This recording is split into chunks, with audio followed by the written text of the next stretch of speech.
வணக்கம் நண்பர்களே. இந்த வீடியோவில் மேக்ஸ் ப்ராக்டிஸ் கொஷின்ஸ் தான் வந்து பார்க்க போகிறோம். டிஎன்பிசி ரயில்வேஸ் ரெண்டுக்குமே வந்து யூஸ் ஆகுற வகையில் தான் இந்த ப்ராக்டிஸ் சீரீஸ் வந்து நம்ம டெய்லி நைட் 9 PM போஸ்ட் பண்ணிகிட்ருக்கோம். ஸோ வீடியோ ஃபுல்லாக பாருங்கள். யூஸ்ஃபுல்லாக இருந்துச்சுன்னா உங்கள் ஃப்ரெண்ட்ஸ்லாம் ஷேர் பண்ணுங்கள். மறக்காமல் நம்ம சேனலுக்கு சப்ஸ்கிரைப் பண்ணுங்கள். இன்றைக்கான முதல் கேள்வி, Aditya and Birla together can complete a piece of work in 18 days. Birla and Chetan in 24 days. Aditya and Chetan in 36 days. In how many days will all of them complete the work? So மொத்தமாக 3 பேர் கொடுத்துருக்காங்க. ஒன்று Aditya and Birla. இவங்க 2 பேர் சேர்ந்து ஒரு குறிப்பிட்ட வேலையை 18 நாளில் முடிச்சிருவேன்னு சொல்லிட்டாங்க. அடுத்து பிர்லா அண்ட் சேட்டன், இவங்க 2 பேர் சேர்ந்தாங்கன்னா 24 நாளில் அந்த குறிப்பிட்ட வேலையை முடிச்சிருவாங்க. சேட்டன் அண்ட் ஆதித்யா, இவங்க 2 பேர் சேர்ந்து அந்த குறிப்பிட்ட வேலையை செஞ்சாங்கன்னா 36 நாளில் முடிச்சிருவாங்க அப்படின்ட்டாங்க. ஸோ இப்போ 3 பேருமே அட் அ டைமில் டுகெதராக வேலை செஞ்சாங்கன்னா அந்த குறிப்பிட்ட ஒர்க்குங்கிறது வந்து எத்தனை நாளில் ஃபினிஷ் பண்ணுவாங்க அப்படிங்கிறது தான் கேள்வி. ஸோ ஃபஸ்ட்டு நம்ம என்ன பண்ணலாம், இந்த ஆதித்யா பிர்லாங்கிறது A + B அண்ட் B + Cயாக வச்சுக்கலாம். ஓகேங்களா, C + A எல்லாமே நம்ம ப்ளஸ் பண்ணலாம். ட்வைஸ் ஆஃப் A + B + Cன்னு வருமா? ஏன்னா 2 டைம்ஸ் ஆதித்யா இருக்குன்னா நம்ம 2 வந்து வெளியே காமனாக எடுத்துக்கிறோம். And then before that first இங்கே எல்சிஎம் எடுத்துக்கலாம். எல்சிஎம் எடுத்தோம்னா நமக்கு 18, 24, 36 ஹையர் வேல்யூ பார்த்தோன்னா 72. ஓகேங்களா, 72ங்கிறது வந்து ஃபஸ்ட்டு 4 and 3 and 2. ஸோ அப்போ 3 பேர் ஜாயின் பண்ணி ஒர்க் பண்ணாங்கன்னா டோட்டல் ஒர்க்குங்க பார்த்தா 9. தென் A + B + C அப்படிங்கிறது வந்து 9/2. நமக்கு டோட்டல் ஒர்க் அப்படிங்கிறது வந்து 72. ஸோ 72/9/2. ஸோ 9 and 8 டினாமினேட்டர் மேலே போகும். அப்போ 16 days. ஸோ 3 பேர் சேர்ந்து செஞ்சாங்கன்னா அவங்க 16 நாள்லேயே அந்த குறிப்பிட்ட ஒர்க்கை முடிச்சிருவாங்க. கிளியர்? அடுத்து, a boat goes 24 km downstream and comes back to the starting point in 6 hours. If the speed of the current is 3 km per hour, then the speed of the boat in still water. நம்ம கொடுத்துருக்கிறதுன்னு பார்த்தோம்னா அந்த boat போகக்கூடிய distance up and down 24 kilometre. So போகும்போது 24 kilometre and return வரும்போது 24 kilometre travel பண்ணுது.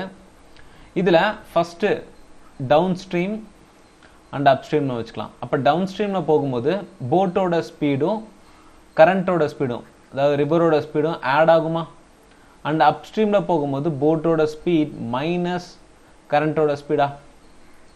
So இப்போ நமக்கு total time இந்த ரெண்டுக்குமே டைம்னு பார்த்தோம்னா 6 hours கொடுத்துருக்காங்க. அப்போ time equal to distance by speed, இதுதான ஃபார்முலா. ஸோ இப்போ நமக்கு டிஸ்டன்ஸ் என்ன கிடச்சிருக்கு? 24. ஸோ ஸ்பீடுக்கு வேல்யூ வந்து ஃபஸ்ட்டு டவுன் ஸ்ட்ரீம் போகும்போது பார்க்கலாம், x + 3. அடுத்து plus 24 x - 3 equal to 6 hours. So இந்த மாதிரி சம்மை இதே இடத்துல ஸ்டாப் பண்ணுங்கள். இப்போ ஆப்ஷன் கூட கம்பேர் பண்ணுங்கள். பிகாஸ் இது நீங்கள் சால்வ் பண்ணிங்கன்னா x² எல்லாம் கண்டுபிடிக்க வேண்டியது வரும், எக்ஸ் வேல்யூ தனியாக கண்டுபிடிக்க வேண்டியது வரும். ஸோ நம்ம என்ன பண்ணலாம், இந்த ஸ்டெப்லேயே நம்ம நிறுத்துகிறோம், ஆப்ஷனில் கம்பேர் பண்ணுறோம். ஸோ ஃபஸ்ட் ஆப்ஷன் எடுத்துகிட்டோம்னா 12 நீங்கள் கம்பேர் பண்ணி பாருங்கள். 24/12ன்னு போட்டால் இங்கே 15 வரும். இப்போ ஃப்ராக்ஷனில் வருது. அண்ட் தென் 24/12 - 3ங்கிறது வந்து 9 ஈக்குவல் டு 6 வருமா? வராது. அடுத்த ஆப்ஷன், ஸோ ஆப்ஷன் பி 9 பார்த்தோம்னா 24/9 + 3 வந்து 12 and 24/9 - 3 6 ஈக்குவல் டு பார்த்தோம்னா இங்கே 2 இங்கே 1 சாரி 2 + 4 = 6 hours. ஸோ இந்த ஆப்ஷன் கரெக்டாக இருக்குது. அப்போ நமக்கு கிடைச்சிருக்கக்கூடிய போட்டோட ஸ்பீடுங்கிறது வந்து 9 km/h. ஓகேங்களா? இப்போ அந்த போட்டோட வேகம்ங்கிறது வந்து 9 km/h. ஸோ இந்த மாதிரி சம் கொடுத்துருந்தாங்கன்னா இந்த ஸ்டெப் கண்டுபிடிச்சதுக்கு அப்புறம் அப்படியே ஸ்டாப் பண்ணி ஆப்ஷன் கூட கம்பேர் பண்ணுங்க. பிகாஸ் நீங்கள் சால்வ் பண்ணிட்டு இருந்தீங்கன்னா டைம் வேஸ்ட் தான். ஆப்ஷனில் கம்பேர் பண்ணி ஈஸியாக நீங்கள் ஆன்சர் பண்ணிடலாம். அடுத்து, working efficiency of A and B for completing a piece of work are in the ratio of 3:4. The number of days to be taken by them to complete the work will be in the ratio. ரொம்ப simple question. A and B ரெண்டு பேர் வேலை செய்கிறாங்க. அவங்களோட efficiency அப்படின்னு பார்த்தோம்னா 3:4 அப்படின்னு சொல்லி கொடுத்துட்டாங்க. எப்பயுமே எஃபிஷியன்சியும் நம்பர் ஆஃப் டேஸும் இன்வர்ஸ். ஓகேங்களா? அப்போ நம்பர் ஆஃப் டேஸோட ரேஷியோ கேட்டிருக்காங்க. ஸோ அப்படியே திருப்பிடுங்க. 4:3. 4:3. ஸோ ஆன்சர் வந்து ஆப்ஷன் டி, 4:3.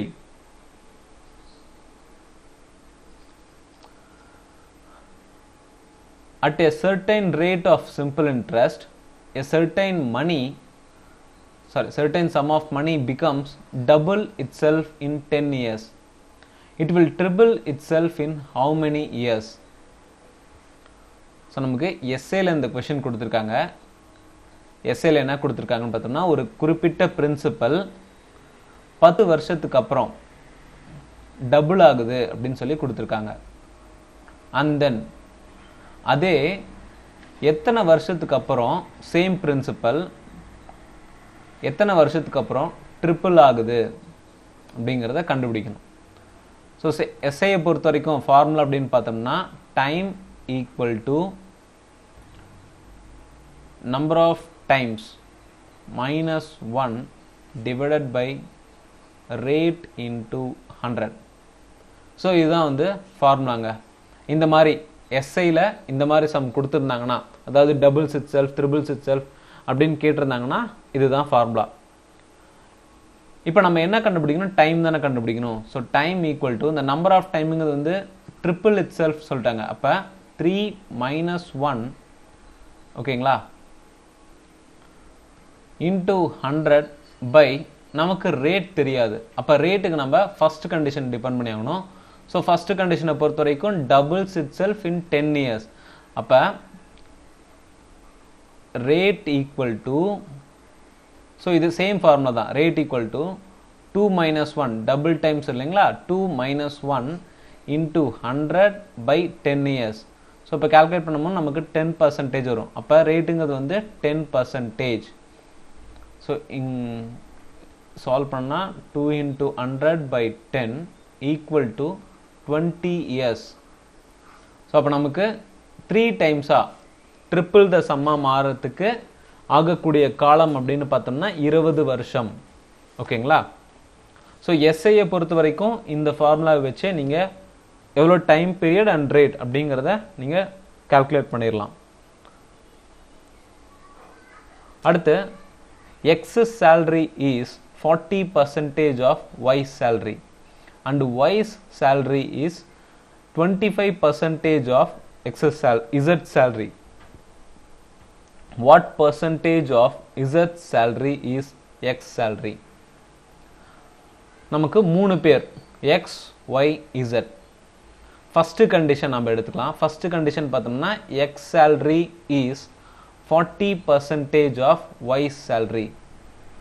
அப்போ X salary is 40% of Y salary. அப்போ X by Y நம்ம போட்டோம்னா 40/100ங்களா, 2/5 வருமா? அடுத்த ரெண்டாவது condition, Y salary is 25% of Z salary. அப்போ Y by Z அப்படின்னு போட்டோம்னா 25/100. ஸோ 1/4 வருமா? இப்போ ரேஷியோ அப்படின்னு பார்த்தோம்னா 2:5 and then y is to z ratio நமக்கு என்ன வந்துச்சு 1:4. ஸோ அப்போனா 3 பேரோட ரேஷியோ போடலாம். 3 பேரோட ரேஷியோ கால்குலேட் பண்ணோம்னா 2:5:20 கரெக்டுங்களா? பிகாஸ் இந்த இடத்துல நம்ம இன்டூ 5 பண்ணுவோம். ஸோ அப்போ நமக்கு 20. நமக்கு என்ன கேட்டிருக்காங்கன்னா இசட் சேலரியும் எக்ஸ் சேலரியும் கம்பேர் பண்ண சொல்லியிருக்காங்க.